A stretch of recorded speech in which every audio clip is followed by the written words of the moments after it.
I remember that night with a clarity that almost feels unnatural, like my mind refuses to let it fade, even now at 26, because what happened when I was 12 didn't just scare me for a moment. It rewired something inside me permanently. My parents had left for the night, trusting my 18-year-old brother Zach to watch me, but the second their car disappeared down the street, the energy in the house changed. At first, it felt exciting, like I had been handed freedom too big for me to understand. Zach told me he was going out for a few hours, made me promise not to tell our parents, and I agreed without hesitation. Back then, it felt like a secret adventure. I didn't realize I had just agreed to be alone in a house that would soon feel anything but safe. The first hour passed normally. I settled into the den, turned on a horror movie, and tried to enjoy the rare feeling of being by myself at night. But slowly, the house began to feel alive in a way I couldn't explain.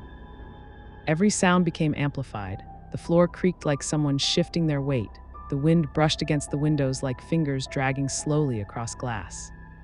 The fridge hummed, then clicked, then fell silent again. Each noise made my heart jump harder than the last. The movie stopped being the thing that scared me. The house itself became the problem.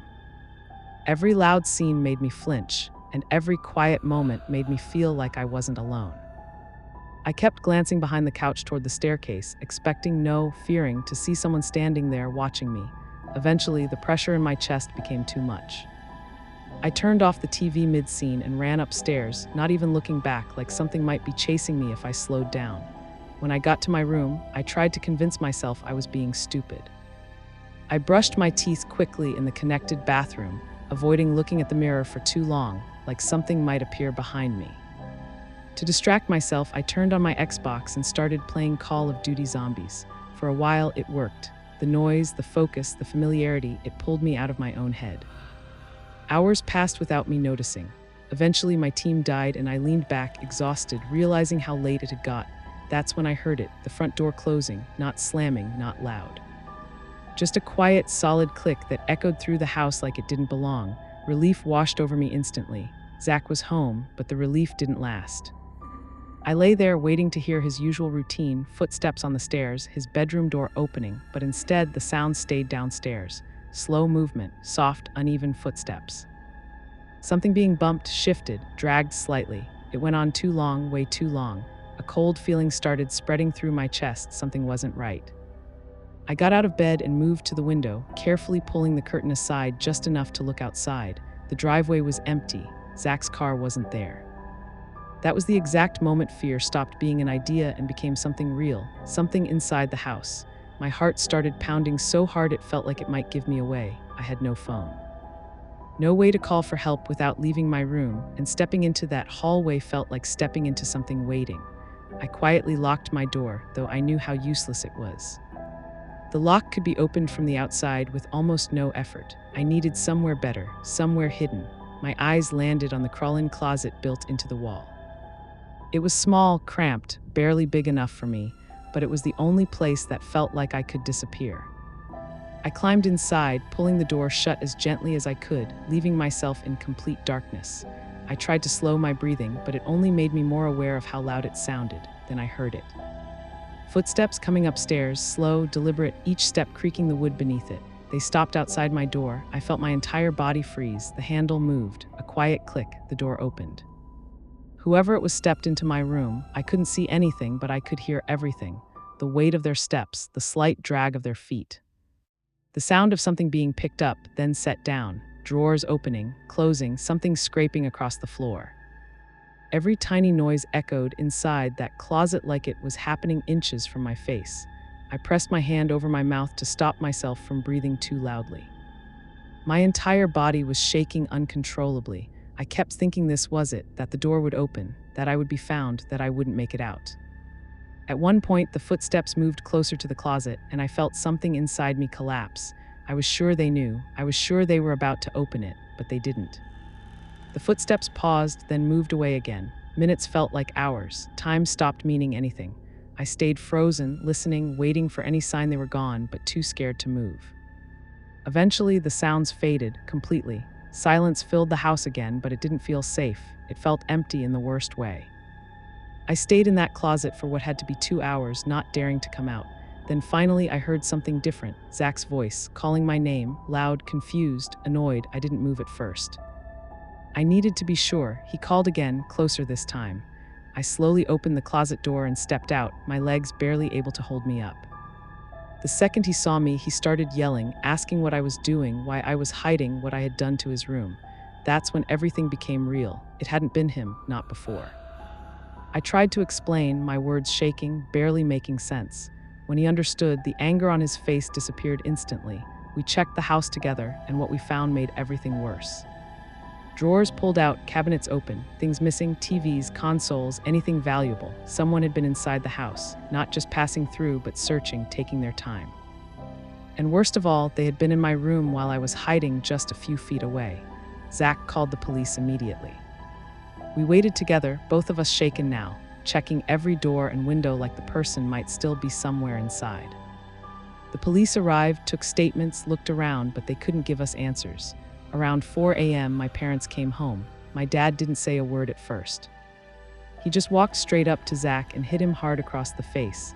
The sound echoed through the house. My mom rushed to me, holding me tightly, whispering that I was safe, that it was over. But it didn't feel over, not really. Because even now, years later, I still remember exactly how it felt sitting in that closet, listening to someone move around my room. Knowing they were close enough to reach me, and not knowing why they didn't. I was barely old enough to understand the world, not even in kindergarten yet when this happened, but somehow the memory never faded. It only grew darker as I got older and started realizing what it really meant. Back then, I lived with my grandparents in a quiet little town where nothing bad was supposed to happen, the kind of place where doors were left unlocked and everyone knew each other by name. My parents had just separated, and my dad worked in the next town over, so I only saw him on weekends. Most of the time, it was me, my grandparents, and my uncle living under the same roof, which meant I was almost never alone. And whenever I was, even for a few minutes, my grandparents drilled one rule into me again and again: never open the door for strangers.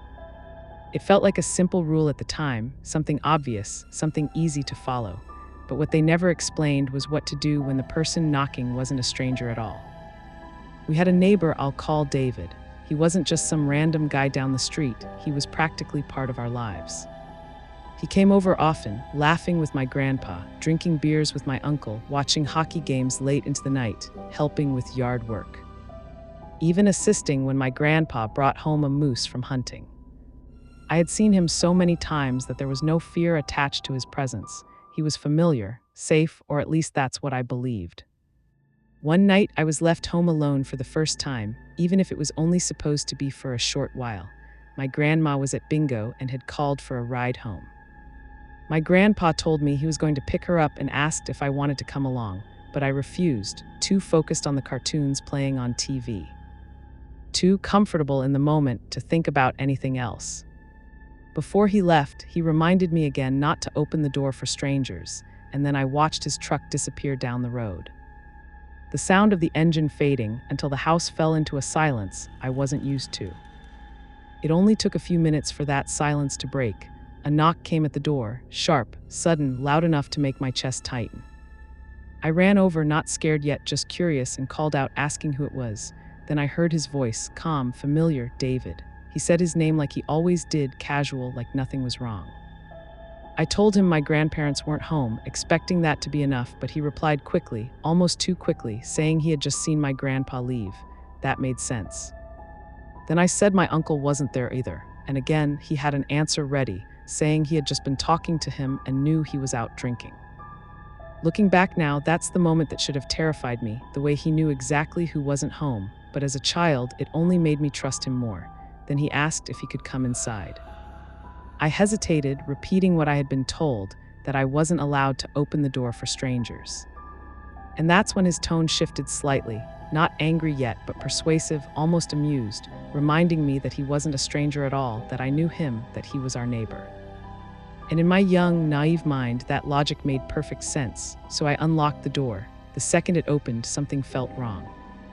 He was standing there, towering over me, his body swaying slightly, his eyes unfocused, his breath heavy with alcohol.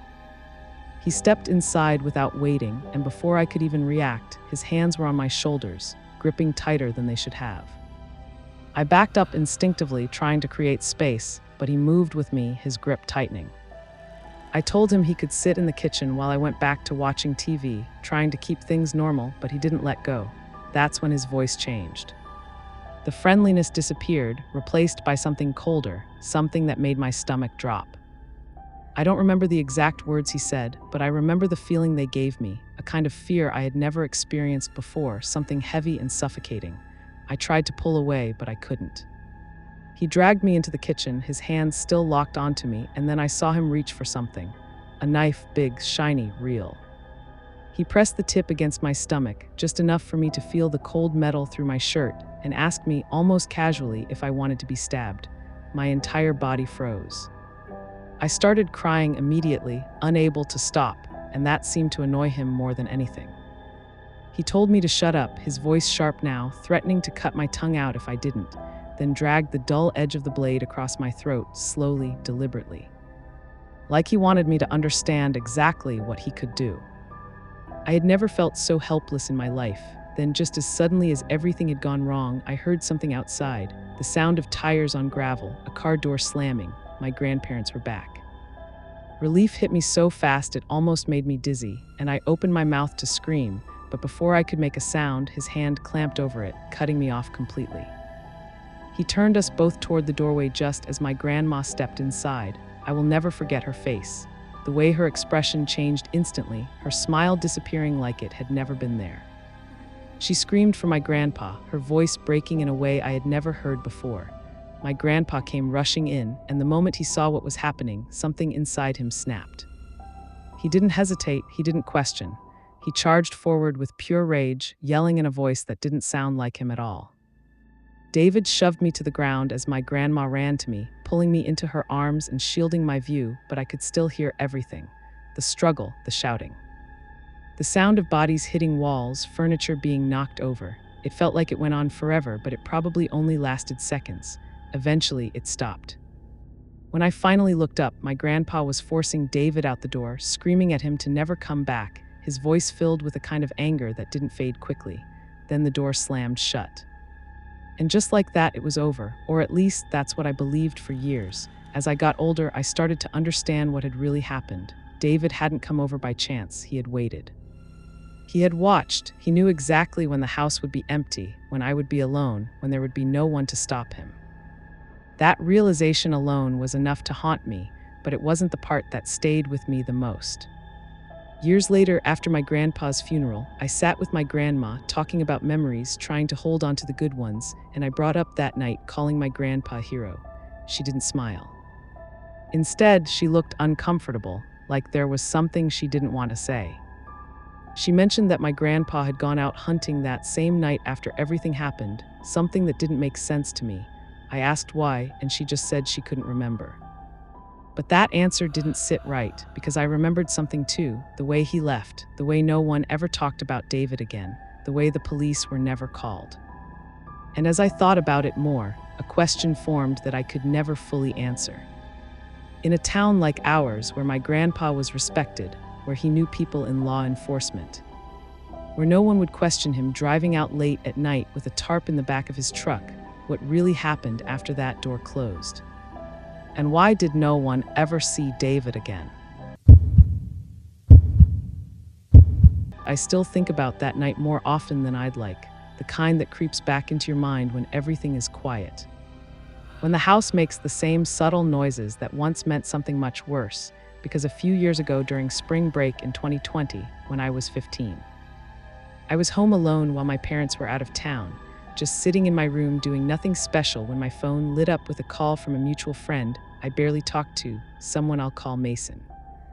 And that alone should have been enough to make me suspicious, but I answered anyway, and before I could even say hello, he asked what I was doing.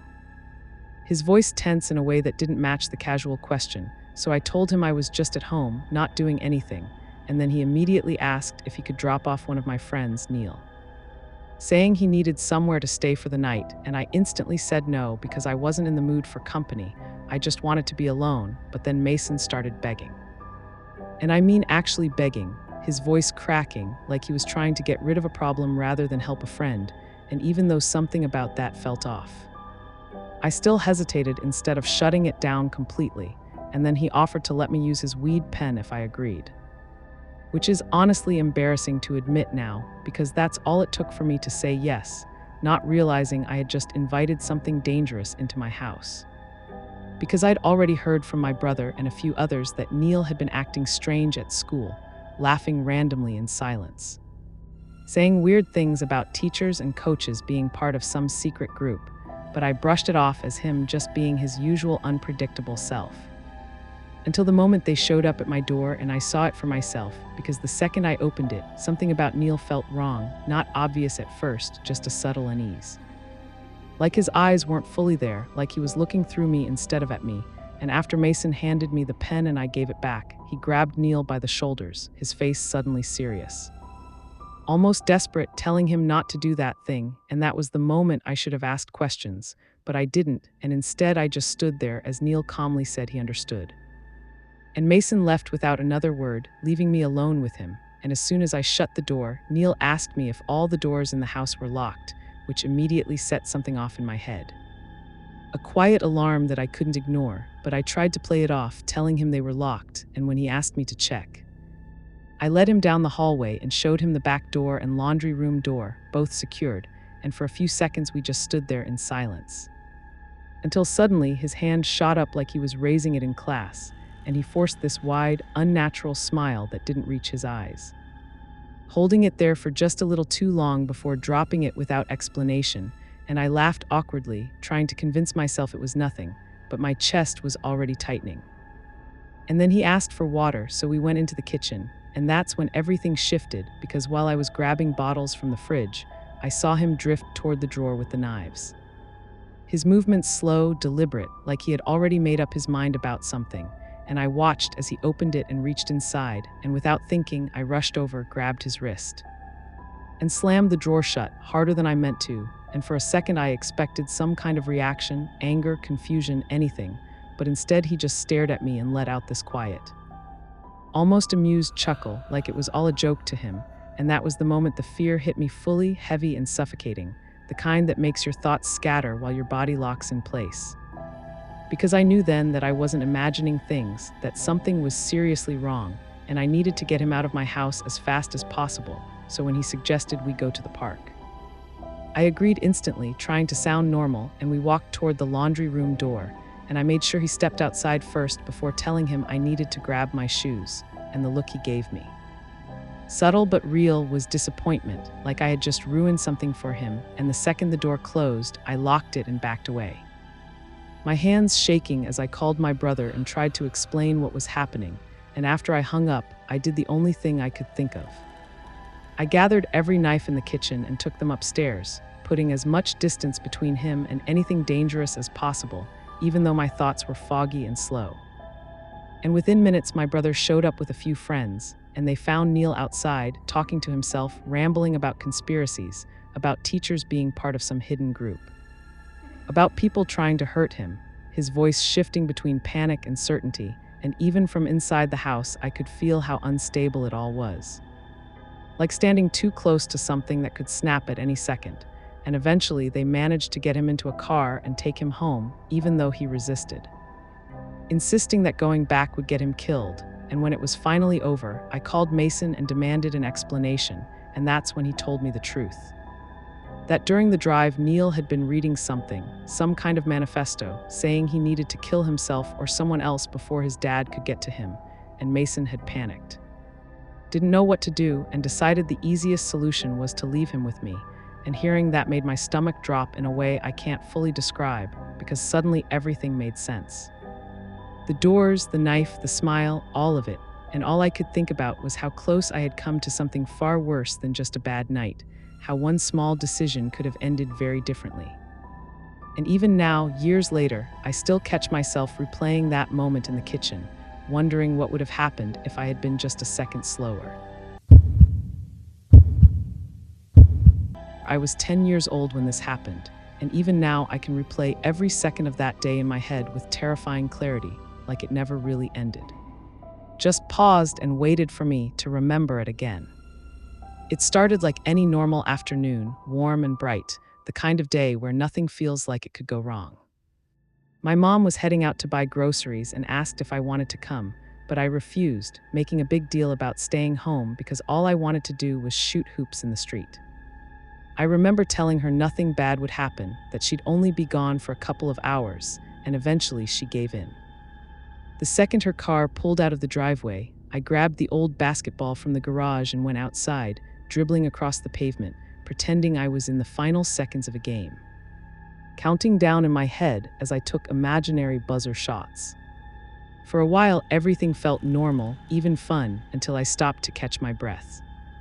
I was standing there, lazily bouncing the ball, looking around the quiet neighborhood when my eyes drifted up toward the house.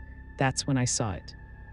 At the upstairs window in my sister's room, there was someone standing there. At first, it didn't fully register, just a dark shape behind the glass, partially hidden by the sunlight and the blinds. I stared at it for a second, trying to make sense of what I was seeing, hoping it was just a trick of the light, but then it moved. Not much, just enough to confirm it wasn't my imagination.